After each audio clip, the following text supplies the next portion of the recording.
En el día de hoy vamos a irnos a Juan capítulo 1, versículo 14. Y vamos a dar un paseo por la escritura en el día de hoy, dando respuesta a la pregunta, ¿qué significa aquel verbo fue hecho carne? O logos, sars, egeneto. Y vamos a enfocar en esta última palabra, egeneto. Egeneto viene de una perifrasis verbal que es ginomai. Te preguntarás, ¿qué es una perifrasis verbal? Una perifrasis verbal es una construcción gramatical que consta de dos o más verbos, pero a la vez funcionan como uno. Llegar a es un verbo auxiliar, funciona como un verbo auxiliar en llegar a ser. Y la palabra ser es el verbo principal. Estas dos palabras eh, forman lo que se conoce como una perifrasis verbal de resultado. Una perifrasis verbal de resultado, o sea que el verbo ser aquí no funciona como un verbo copulativo en ninguna manera, porque la Biblia no dice que la palabra es carne o que la palabra parece carne, porque eso es lo que es un verbo copulativo, ser, estar o parecer. Entonces aquí no dice la palabra como la palabra es carne ni la palabra parece carne como lo dicen algunos grupos gnósticos del siglo segundo, sino que llegar a ser es un verbo de estado, un verbo de venir. Y esta perifrasis verbal a la vez, es un predicado verbal, no un predicado nominal, porque no es un verbo copulativo. Y esto es interesante que entendamos hoy en este día. Este verbo de estado, llegar a ser, eh, no es un sinónimo de transformarse o mutarse, porque en los verbos de estado, llegar, transformarse o convertirse, requiere o mutarse requiere un cambio sustancial en cuanto a los elementos o algo que entraría en el concepto de un absurdo. Entonces, llegar a ser, ¿qué es? Te preguntarás. Llegar a ser es adoptar la cualidad de aquel ente o de una cosa. Eso es adoptar una cualidad, sumar una cualidad al sustantivo, que en este caso es el logos. Les voy a colocar un ejemplo para ser más concisos y para establecer la diferencia entre llegar a ser y transformarse. Porque la palabra transformarse en el griego es metastrefo. Metastrefo. Juan, el apóstol, no está utilizando la palabra metastrefo, sino que está la palabra ginoma, que es llegar a ser, adoptar una nueva cualidad sin cambio sustancial en el objeto o en la persona, que en este caso es el logos. Un claro ejemplo de metastrefo lo podemos encontrar en, en el Antiguo Testamento, llevándolo a la Septuaginta, al griego, llevando el Antiguo Testamento al griego. En la Septuaginta podemos ver en Joel capítulo 2, versículo 31. Este profeta, en Joel 2:31, nos dice que eso se convierte en tinieblas. Ahí convertirse, la palabra es metastrefo, no ginomai. En Salmo 66, versículo 6, David nos dice, inspirado por el Espíritu Santo, que el mar se convierte en tierra seca. El mar se convierte en tierra seca. Ahí convertirse en metastrefo. Los ríos se convierten en sangre. Salmo 78, versículo 44. Ahí también nos dice y utiliza la palabra metastrefo en vez de ginomai. O sea que ginomai es un cambio que no tiene lógica en cuanto a la naturaleza, un cambio abstracto, un cambio material, una transformación, una mutación de elementos. Esa es la diferencia entre metastrefo y ginomai.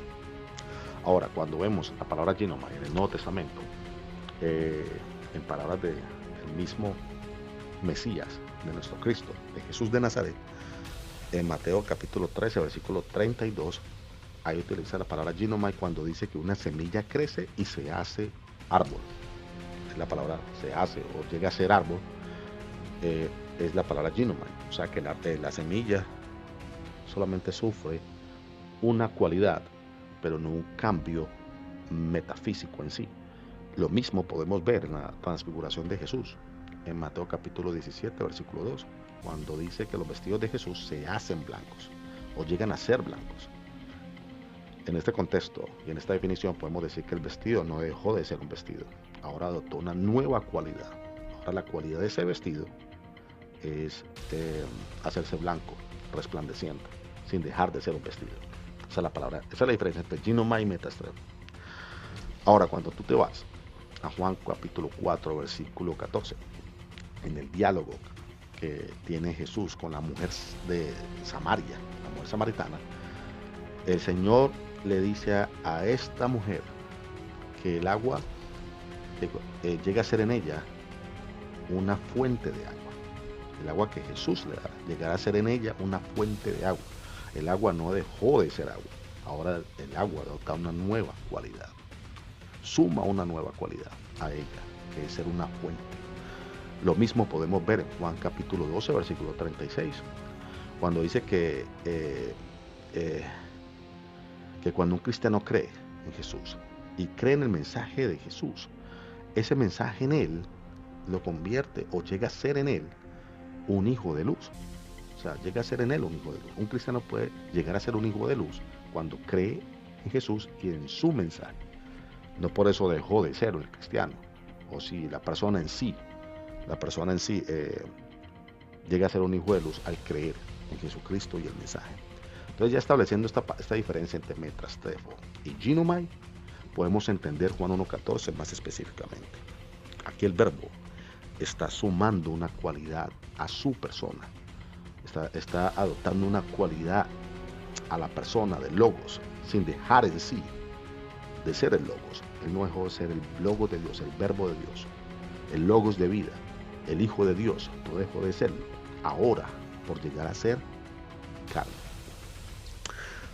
Y es que muchas personas vinculan llegar a ser carne con la kenosis, con Filipenses capítulo 2, versículo 7.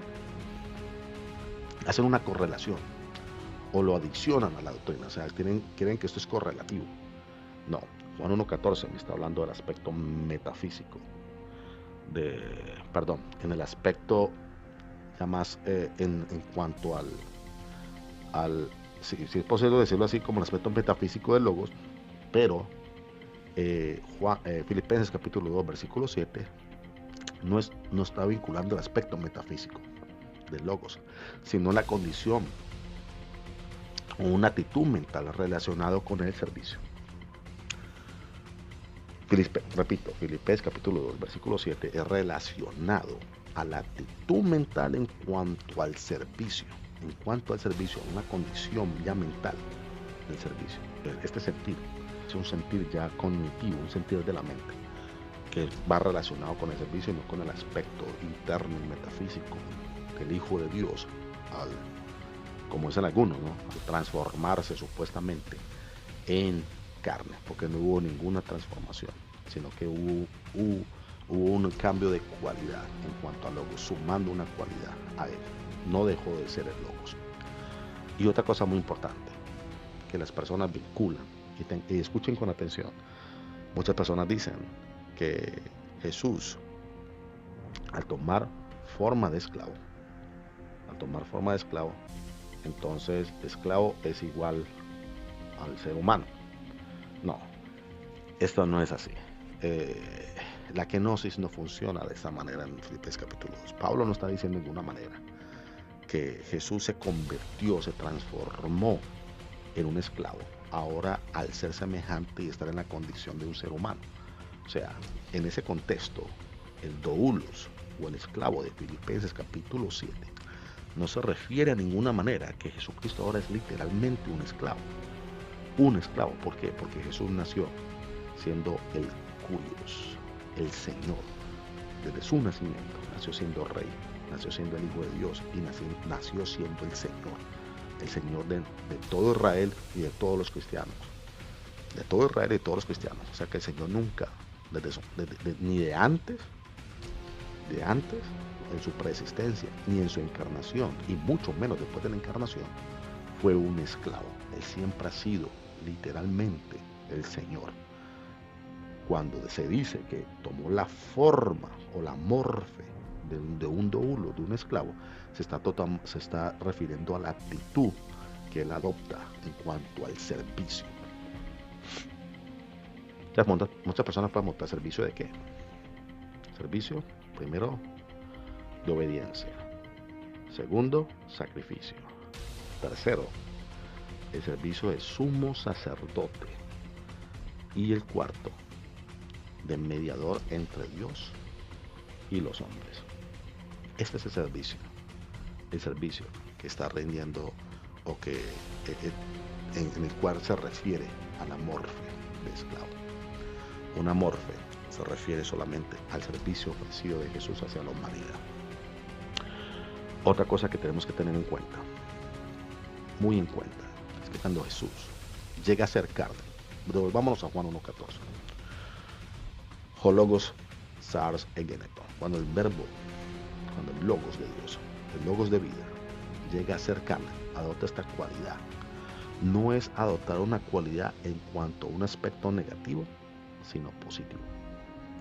Mucha gente piensa, no, que el Señor se convirtió o se transformó en un ser humano y lo toma como algo despectivo, algo peyorativo, algo que no es positivo.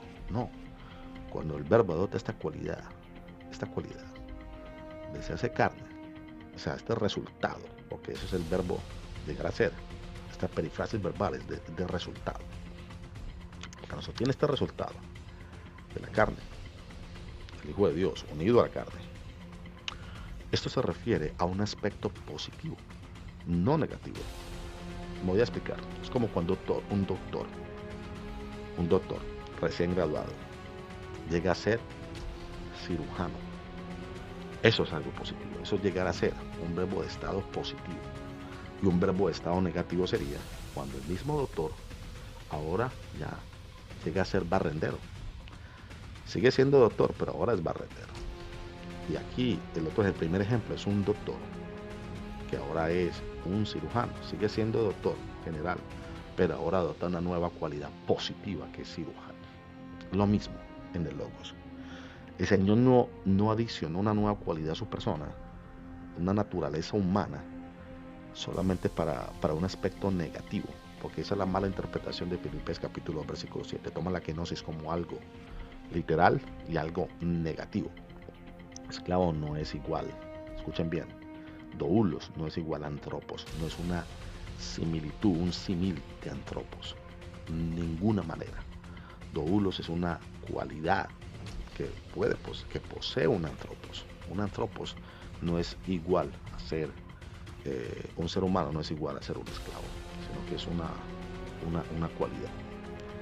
En esto podemos decir que el cuerpo y la sangre de Cristo, esta cualidad adicionada ahora al verbo, al Hijo de Dios, es algo positivo. ¿Por qué? Porque el cuerpo y la sangre de Cristo tienen unas particularidades muy importantes. El soma completo, el cuerpo, el soma y el azars, que es la sangre, tiene una cualidad en Cristo. ¿Cuál es la cualidad del azars? ¿Y cuál es la cualidad del cuerpo de Cristo, del soma? Que ahora nosotros, como cristianos, formamos parte de ese soma, del cuerpo de Cristo. Jesús resucitó con su mismo soma. Él no se desintegró, como dicen algunas sectas, testigos de Jehová. Se desintegró en el tiempo de la resurrección. No, Jesús no desintegró su propio cuerpo. No, Él no, porque ese cuerpo fue preparado.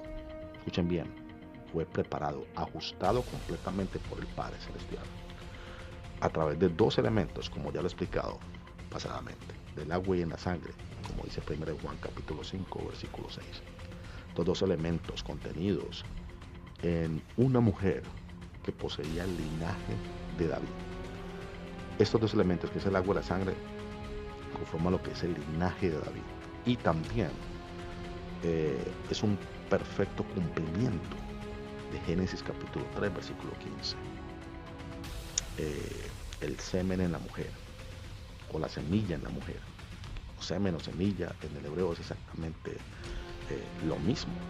Entonces, ¿a qué se refiere? A ese semen o semilla en el ADN contenido en la mujer. Ese ADN, que era el linaje de David, linaje davídico, ese mismo ADN poseía a María y Jesús, o el Logos, se une a esos dos elementos, la sangre y el agua, dos elementos contenidos en María, que provienen del linaje de David. Y en la sangre se contiene el ADN de todo ser humano. Entonces es importante de notar que Juan 1.14 no tiene correlación, primero que todo, con Filipenses capítulo 2, versículo 7. Cuando el Logos se une a estos dos elementos mencionados previamente, el agua y la sangre, llega a ser carne. Como resultado de esa unión llega a ser carne. Y no solamente eso, sino que también conserva su naturaleza divina. Y eso lo podemos ver en la suma de la palabra de Dios. ¿Cómo podemos probar esto? Mateo 17:2. Volvámonos a la transfiguración de Jesús. Porque aquí, cuando dice la Biblia, dice, transfiguró delante de ellos y resplandeció su rostro como el sol y sus vestidos se hicieron blancos como la luz. La palabra transfigurar en el griego es metamorfo. Metamorfo o viene de la raíz metamorfo, o sea, puede ser metamorfo, de la raíz metamorfe, que es un cambio de forma. Entonces, ¿cómo puede ser que este ser cambie de forma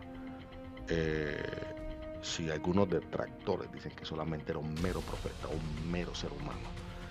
¿Qué estaba demostrando aquí Jesús a estos discípulos que llevó consigo? ¿Qué le estaba diciendo? ¿Qué le estaba con esta transfiguración? ¿Qué les dio a entender?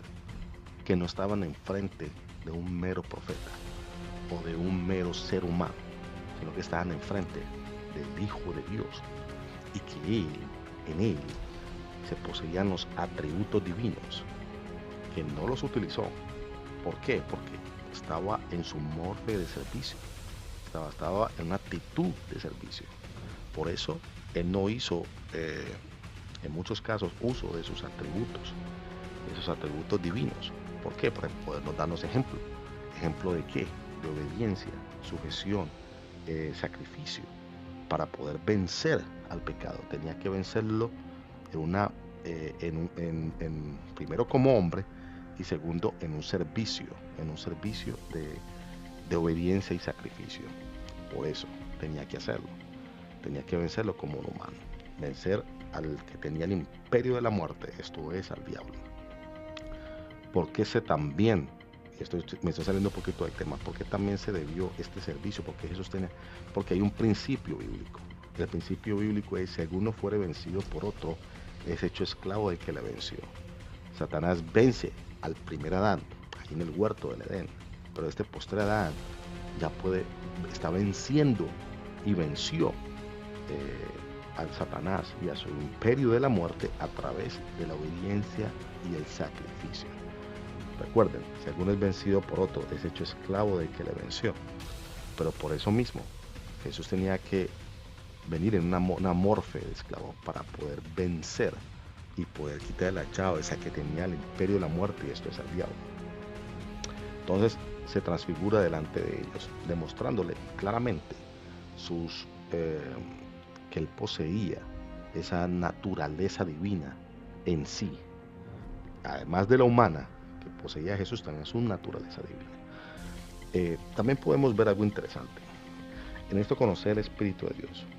Todo espíritu que confiesa que Jesucristo ha venido en carnes de Dios, que Jesucristo ha venido en carne. Primero, la palabra Jesús antecede a una venida, o sea que Jesús ungido, o sea Jesús Mesías, ya existía previamente antes de su venida. Eso es meramente comprensión de lectura. Y toda aquella persona que no confiese a este ente espiritual llamado Jesús, el ungido, porque en el cielo no fue ungido por nadie, ese es el epíteto de él, el ungido. Eso es lo que esperaban los judíos. Los judíos esperaban el ungido, no una persona que iba a ser ungida. Aunque posteriormente, ya como en su condición y semejanza de hombre, Jesús fue ungido por el Padre. Vemos a un ungido siendo ungido en su condición humana, doblemente. Un ungido siendo ungido por el Padre debido a su condición humana. Pero antes de venir o encarnarse en el vientre de María, Él era el ungido esperado por el pueblo judío. Y dice así, todo espíritu que confiesa que Jesucristo ha venido en carnes de Dios, toda persona que confiese esto, que el Hijo de Dios ha venido en carne, es de Dios. No solamente que confiese que Jesucristo es solamente Jesucristo en el día de su nacimiento en Belén, sino que confiese que su preexistencia y su encarnación. Eso es lo que se refiere a este versículo, porque luego el otro dice, y todo espíritu, escuchen bien, que no esté confesando que Jesús procede de Dios, ese es el espíritu del antiungido. Todo espíritu que confiese que Jesús no provino de Dios, que no ha venido en carne, que no proviene de Dios, este es el espíritu del anticristo. O sea que todo espíritu que no confiese la preexistencia de un ente espiritual llamado Jesús y como epíteto el Mesías, es toda persona que no confiese la preexistencia del Hijo de Dios, tiene el espíritu del anticristo. Eso es lo que se refiere a la escritura. Pero podemos ver que este ente espiritual es preexistente, y no solamente preexistente, sino que en 2 Timoteo capítulo 1:10 me dice que este ser preexistente también es Dios. ¿Por qué? Porque 2 Timoteo 1:10 dice, pero ahora ha sido manifestada por la aparición, escúcheme, la aparición de nuestro Señor Jesucristo, el cual quitó la muerte y sacó a luz la vida y la mortalidad por el Evangelio. Aquí la palabra manifestación es la palabra epifaneia, y epifaneia se refiere a una manifestación de Cristo, ya sea pasada o futura. Es una manifestación espiritual, una manifestación ya en cuanto a y relacionado a Dios mismo. Es la palabra epifaneia. Es la misma palabra que aparece en Tito capítulo 2 versículo 3, cuando dice que aguardamos la esperanza bienaventurada y la manifestación, la epifaneia gloriosa de nuestro gran Dios y Salvador Jesucristo. Es la aparición de Dios, la epifaneia. Y cuando yo digo Dios, no me refiero a Dios de la primera persona, del Padre, sino que del Hijo de Dios, del Hijo de Dios. Esa misma manifestación esperando todos los cristianos. Y algo que tiene que reconocer la gente, la preexistencia del Santo, del Hijo de Dios. Una preexistencia que aún los demonios lo sabían. Y la gente no lo nota. La gente que niega la preexistencia del Logos es gente que de verdad no quiere aceptar la verdad del Evangelio. Marcos 1:24 dice que los demonios, cuando vieron a Jesús, que le dijeron, ¿qué tienes con nosotros, Jesús Nazareno? Has venido para destruirnos. Para destruirnos. La palabra destruir es apolumi. ¿Cómo puede ser posible que un ser humano, simple y normal, como dicen muchas religiones, que Jesús era un mero profeta? Aún los musulmanes dicen, confían que Jesús era un mero profeta, y otros que ni siquiera eso, un mero hombre. ¿Cómo los demonios pueden decirle a un mero hombre que los va a destruir? A un mero hombre. No, ellos reconocían algo. Ellos reconocían que Jesús era el Santo de Dios. El Santo de Dios. Y cuando tú te vas a Mateo capítulo 4, versículo 13, hay algo interesante, que aún Satanás reconoce la divinidad que poseía Jesús durante sus 3 años de ministerio en la tentación. Cuando le dice que estas piedras se conviertan en pan, cuando Jesús tuvo hambre, ¿no? Si le preguntas si eres el Hijo de Dios, di que estas piedras se conviertan en pan. La palabra convertir es ginomai. Y la palabra ginomai ahí es muy interesante. ¿Cómo puede ser que Satanás le esté diciendo a Jesús que estas piedras se transformen en? Porque es lo que piensan algunas personas, que ahí la palabra ginomai es transformar. No, ahí la palabra no varía. Esta palabra de venir es la misma palabra que aparece en Juan 1:14. Es la palabra ginomai.